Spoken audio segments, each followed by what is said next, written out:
18 పడిమెట్ల పైకెక్కి గుడికేగు భక్తులకు ఎదురొచ్చే బంగారు స్వామి. ఇరుముడులు స్పృశించి శుభమును దీవించి జన బృందముల చేరే జగమేలు స్వామి. తన భక్తులొనరిల్చు తప్పులకు తడబడి ఒక పక్క ఒరిగెన ఓంకారమూర్తి.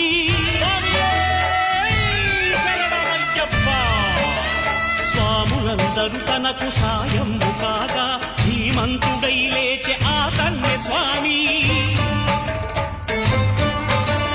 పట్టబంధము వీడి భక్తతతికై